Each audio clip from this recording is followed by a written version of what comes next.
You know, sometimes a single number can tell an absolutely massive story. And today, we're going to unpack one of those numbers, a key figure from Eurostat, to really understand the people, the policy, and the huge impact behind it. So let's dive right in. Okay, here it is, 4.35 million. Just let that number sink in for a second. It's enormous. And behind that number, well, that's millions of individual lives, families, and futures just completely turned upside down. So to get a little more specific, as of the end of December 2023, that's how many non-EU citizens who fled Ukraine were living under temporary protection right here in the EU. And what's really interesting here is that this number isn't even standing still. It actually went up by over 24,000 people, a 0.6% increase from just the month before. Okay, so before we can really wrap our heads around that number, we've got to understand the policy that makes it all possible.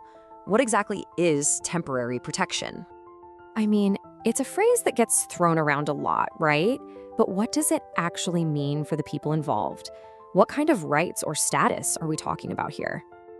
Right, so the key thing to get here is that this is an emergency measure.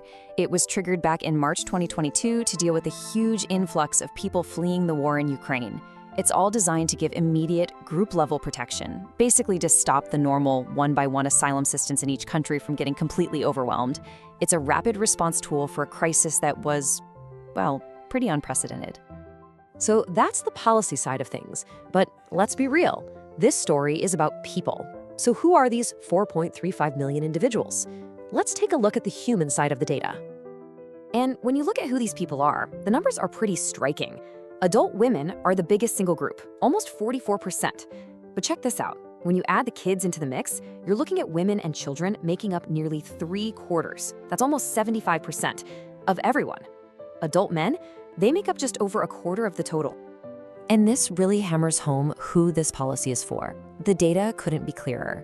More than 98% of the people receiving this protection are Ukrainian citizens who were directly displaced by the war. Okay, so we've got a sense of who we're talking about, but where did they all go? Where in the European Union are they living now? This part of the story is really fascinating.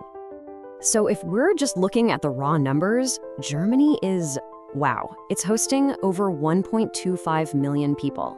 That's almost 29% of the entire total, all in one country. Poland and Czechia are next in line, with huge numbers of their own. Just think about that.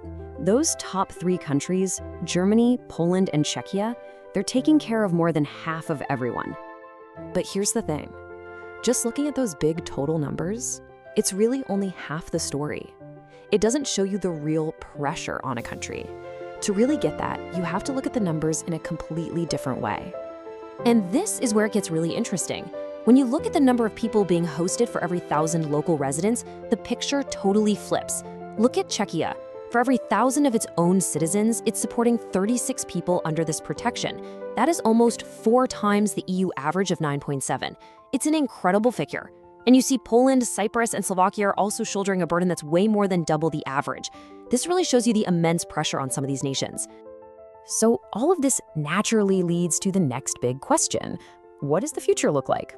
I mean, the policy itself is called temporary protection, so what's the timeline we're actually working with here? All right, so let's walk through this. The whole thing kicked off back in March 2022. The numbers we've been digging into, that's a snapshot from the end of 2023.